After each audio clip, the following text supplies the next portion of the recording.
Assalamualaikum warahmatullahi wabarakatuh. Baik, perkenalkan, nama saya Arzak Maulana Aji Saputra. Pada minggu kali ini, matkul tafsir hadis tarbawi, saya akan menerangkan tentang ayat Al-Quran dan hadis tentang pendidikan keluarga. Untuk yang pertama, saya akan menjelaskan tentang pengertian pendidikan keluarga. Nah, pendidikan keluarga mencakup seluruh aspek dan melibatkan semua anggota keluarga, mulai dari bapak, ibu, dan anak-anak. Namun yang lebih penting adalah pendidikan itu wajib diberikan orang tua, orang dewasa kepada anak-anaknya. Anak bukanlah sekedar yang terlahir dari tulang sulbi atau anak cucu keturunan kita saja, namun juga termasuk juga anak seluruh orang muslim dimanapun mereka berada atau berasal dari kebangsaan manapun. Kesemuanya adalah termasuk generasi umat yang menjadi tempat bertumbuh harapan kita untuk dapat mengembalikan kesatuan umat seutuhnya. Untuk definisi keluarga, keluarga sendiri adalah tempat titik tolak perkembangan anak. Peran keluarga sangat dominan untuk menjadikan anak yang cerdas, sehat, dan memiliki penyesuaian sosial yang baik. Keluarga merupakan salah satu faktor penentu utama dalam perkembangan kepribadian anak. Dikutip oleh Lazarus, Freud mengatakan bahwa pengaruh lingkungan keluarga terhadap perkembangan anak merupakan titik tolak perkembangan kemampuan atau ketidakmampuan penyesuaian sosial anak. Menurutnya pula, periode ini sangat menentukan dan tidak dapat diabaikan oleh keluarga. Nah, lalu untuk berikutnya adalah ayat-ayat tentang pendidikan keluarga. Salah satu contohnya adalah surat At-Tahrim ayat 6. Ya ayyuhallazina amanu ku anfusakum wa ahlikum naron wa kuduha nasu wa hijaroh alaiha malaikatu gilalun sidat ya'sunallaha ma amarahum wa yaf'aluna ma yu'marun. Hai orang-orang yang beriman, periharalah dirimu dan keluargamu dari api neraka yang bahan bakarnya adalah manusia dan batu, penjaganya malaikat-malaikat yang kasar, yang keras, yang tidak mendurhakai Allah terhadap apa yang diperintahkannya kepada mereka, dan mereka selalu mengerjakan apa yang diperintahkan.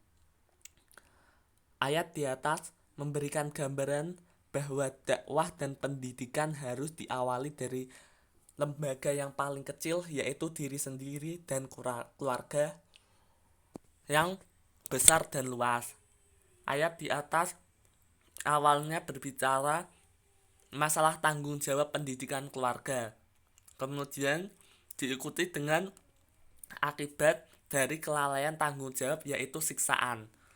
Dalam membicarakan siksaan, Al-Quran menyebutkan bahan bakar neraka, bukan model dan jenis siksaannya. Sementara bahan bakar siksaan di dalam ayat di atas digambarkan berasal dari manusia. Hal ini mengisyaratkan bahwa kegagalan dalam mendidik masa kecilnya dalam lembaga yang terkecil, yaitu keluarga, kegagalan pendidikan pada usia dini akan menyebabkan manusia terbakar emosinya oleh dirinya sendiri yang tidak terarahkan pada usia dininya. Lalu Quran surat Luqman ayat 13 sampai 15. Untuk yang pertama, Quran surat Luqman ayat 13. Wa idza qala Luqman li ibnihi wa huwa ya'idhuhu wa bunayya la tusyrik billah inna syarkala dzulmun adzim. Dan ingatlah ketika Luqman berkata kepada anaknya di waktu ia memberi pelajaran kepada anaknya, hai anakku, Janganlah kamu mempersekutukan Allah, sesungguhnya mempersekutukan Allah adalah benar-benar kezaliman yang besar. Sesudah Allah menuturkan apa yang telah diwasiatkan oleh Luqman terhadap anaknya, yaitu supaya ia bersyukur kepada Tuhan yang telah memberikan semua nikmat yang tiada seorang pun bersekutu dengannya dalam menciptakan sesuatu. Kemudian Luqman menegaskan bahwasannya syirik itu adalah perbuatan yang buruk. Selanjutnya Allah Subhanahu wa taala mengiringi hal tersebut dengan wasiatnya kepada semua anak supaya mereka berbuat baik kepada orang tuanya, karena sesungguhnya kedua orang tua adalah penyebab pertama bagi keberadaannya di dunia ini. Lalu pada Quran surat Luqman ayat 14, wawasyayna insana biwalidayhi hamalathu ummuhu wahnan ala wahni wa fisaluhu fi amani anis kurli waliwalidaika ilayal masir. Dan kami perintahkan kepada manusia berbuat baik kepada dua orang ibu bapaknya. Ibunya telah mengandungnya dalam keadaan lemah yang bertambah-tambah dan menyapihnya dalam 2 tahun. Bersyukurlah kepadaku dan kepada kedua orang ibu bapakmu, hanya kepadakulah kembalimu. Dan kami perintahkan kepada manusia supaya berbakti dan taat kepada kedua orang tuanya serta memenuhi hak-hak keduanya. Selanjutnya Allah Subhanahu wa taala menyebutkan jasa ibu secara khusus terhadap anaknya, karena sesungguhnya di dalam hal ini terkandung kesulitan yang sangat berat bagi pihak ibu. Ibu telah mengandungnya sedang ia dalam keadaan lemah yang disebabkan makin membesarnya kandungan sehingga ia melahirkan, kemudian sampai dengan selesai dari masa nifasnya. Kemudian Allah menyebutkan lagi jasa ibu yang lain, yaitu bahwa ibu telah memperlakukannya dengan penuh kasih sayang dan telah merawatnya dengan sebaik-baik sewaktu ia tidak mampu berbuat satu pun bagi dirinya. Dan kami perintahkan kepadanya, bersyukurlah kamu kepadaku atas nikmat yang telah kulimpahkan kepadamu, dan bersyukur pulalah kepada ibu bapakmu, karena sesungguhnya keduanya itu merupakan penyebab bagi keberadaanmu, dan keduanya telah merawatmu dengan baik, yang untuk itu keduanya mengalami berbagai macam kesulitan sehingga kamu menjadi tegak dan kuat. Lalu untuk Quran surat Luqman ayat 15, wa in jahadaka ala antusrik kabi malaisa laka bihi ilmu falatuti huma wasohib huma fi dunya ma'rufan wa tabi sabila man anaba ilayya summa ilayya marji'ukum fa anabiukum bima kuntum ta'malun. Artinya, dan jika keduanya memaksamu untuk mempersekutukan dengan aku sesuatu yang tidak ada pengetahuanmu tentang itu, maka janganlah kamu mengikuti keduanya, dan pergaulilah keduanya di dunia dengan baik, dan ikutilah jalan orang yang kembali kepadaku. Kemudian hanya kepadakulah kembalimu, maka kuberitakan kepadamu apa yang telah kamu kerjakan.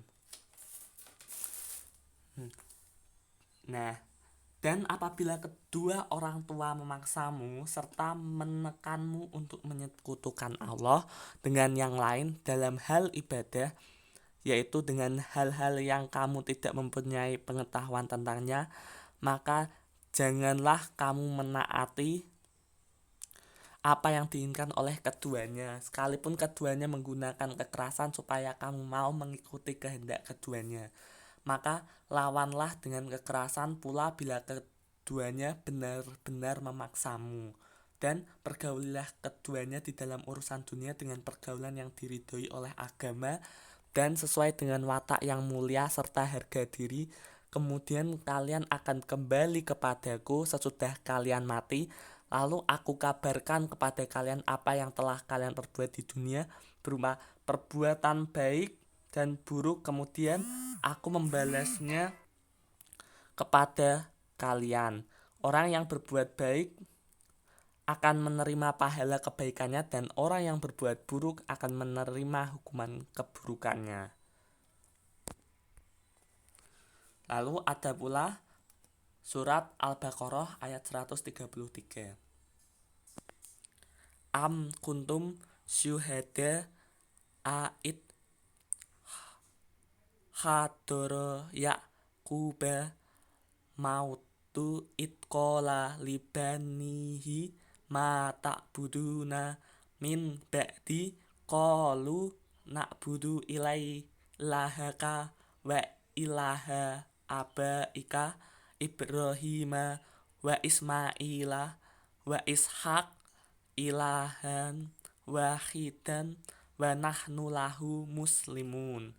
Artinya, adakah kamu hadir ketika Yakub kedatangan tanda-tanda maut, ketika ia berkata kepada anak-anaknya, apakah yang kamu sembah sepeninggalku? Mereka menjawab, kami akan menyembah Tuhanmu dan Tuhan nenek moyangmu Ibrahim, Ismail, dan Ishak, yaitu Tuhan yang Maha Esa, dan kami hanya tunduk patuh kepadanya.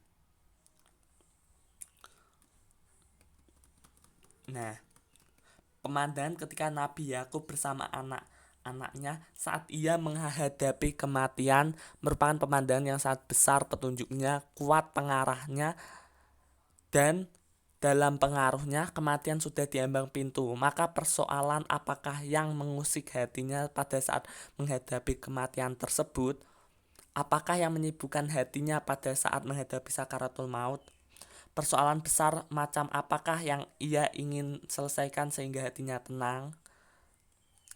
Akidah, itulah pusaka yang akan ia tinggalkan, itulah simpanan yang hendak ia berikan, itulah persoalan besar yang ia pikirkan, itulah kesibukan yang menyibukkan hatinya. Apakah yang kamu sembah sepeninggalku? Mereka mengerti agama mereka dan menyebutnya di hadapan Nabi Yakub. Mereka menerima warisan ini dan memeliharanya.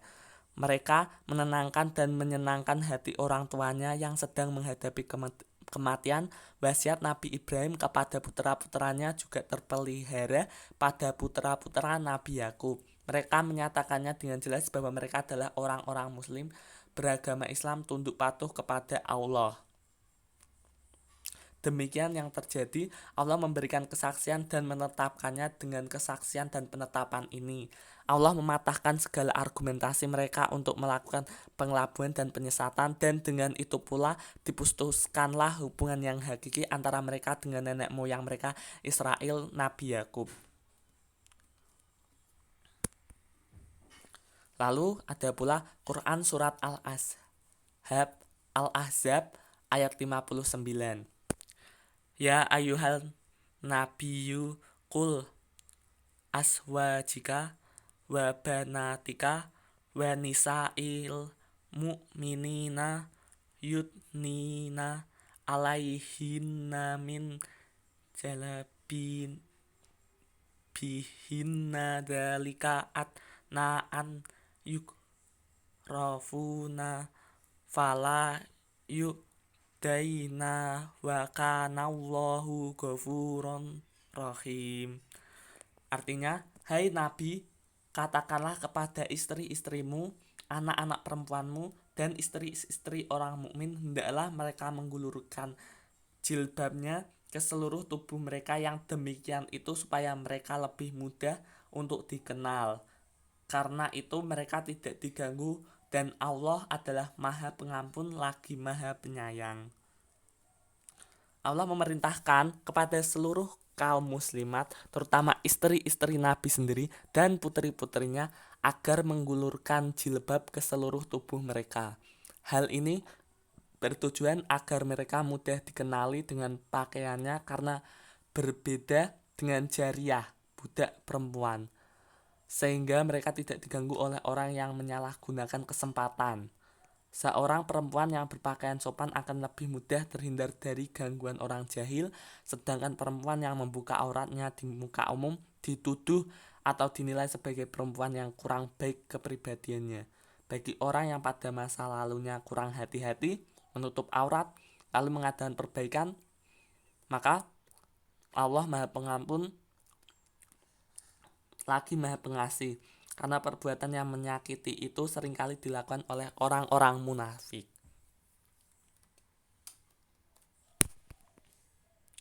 Lalu, hadis tentang pendidikan keluarga.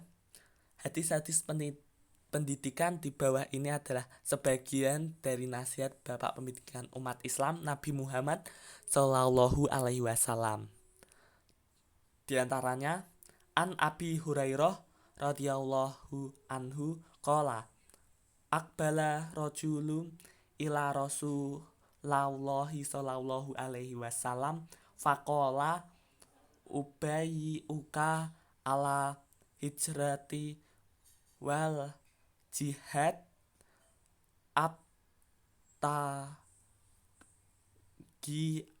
ajra min nallahi qala hal min walidaika ahadun hayyun qala na'am qala farji ila walidaika fa ahsin suhbatahumma. Riwayat Muslim. Artinya dari Abu Hurairah radhiyallahu anhu berkata, ada seorang laki-laki menghadap kepada Rasulullah Shallallahu Alaihi Wasallam, lalu ia berkata, saya berjanji kepada engkau wahai Rasulullah untuk berhijrah dan berjuang agar mendapatkan pahala dari Allah. Beliau bersabda, apakah salah seorang dari kedua orang tua masih hidup? Laki-laki itu menjawab, ya masih. Beliau bersabda pula, pulanglah kamu kepada kedua orang tuamu dan dampingilah keduanya dengan baik.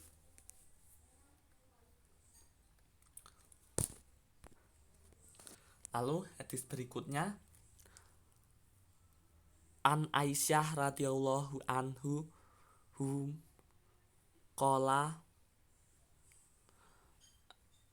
qolat dakhalat Hindun bintu Utbah imra'atu Abi Sufyan ala Rasulullah sallallahu alaihi wasallam faqalah ya Rasulullah an Aba Sufyan rajulun syahiku la yu'tini minan nafaqati ma yakfini wa yakfi ibni illa ma akhadat min malihi bi ghairi alama fahal Allah fi dzalika min junahi faqala hudi min malihi bil bim arwu fi ma yakfika wa ma yakfi banik mustafaku alaih. Artinya, Aisyah radhiyallahu anhu menceritakan bahwa pada suatu kali datanglah Hindun binti Utbah, yaitu istri Abu Sufyan menemui Rasulullah Shallallahu Alaihi Wasallam seraya berkata, hai Rasulullah, Abu Sufyan itu ialah laki-laki yang kikir, sehingga tidak diberinya saya nafkah yang memadai untukku kecuali hanya dengan mengambil hartanya tanpa sepengetahuannya. Apakah saya berdosa dengan begitu? Jawab beliau, ambillah sebagian hartanya itu dengan niat baik secukupnya, yaitu untukmu dan anak-anakmu. Muttafaqun alaih. Lalu ada pula hadis tentang pendidikan keluarga.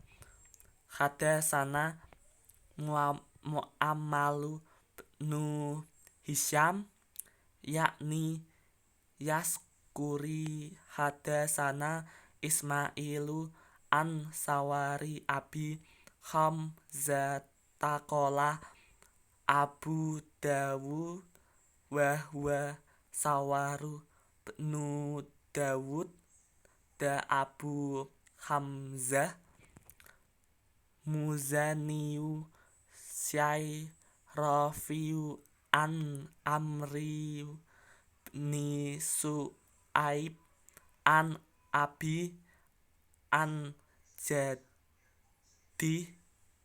qala Rasulullah sallallahu alaihi wasallam muru auladakum bisolati wa hum abna'u sab'i sinina wa ribuhum alaiha wa hum abna'u ashri wa faraku bainahum fil madji. Artinya, berkata Mu'ammal ibnu Hisham yaknil al-Ashkuri, berkata Ismail dari Abi Hamzah, berkata Abu Dawud, dan dia adalah Sawaru ibnu Dawud Abu Hamzah al-Muzani al-Sayrafi dari Amru ibnu Syu'aib dari ayahnya dari kakeknya berkata Rasulullah Shallallahu alaihi wasallam, suruhlah anakmu melakukan sholat ketika berumur 7 tahun dan pukullah mereka karena mereka meninggalkan sholat ketika berumur 10 tahun, dan pisahlah mereka anak laki-laki dan perempuan dari tempat tidur. Hadis riwayat Abu Dawud.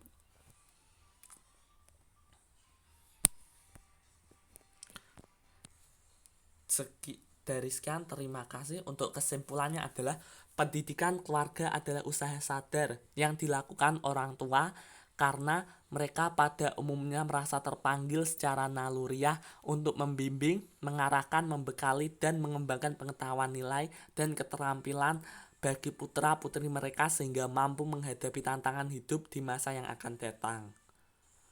Nah, untuk sekian dan terima kasih. Mohon maaf apabila ada kesalahan. Wassalamualaikum warahmatullahi wabarakatuh.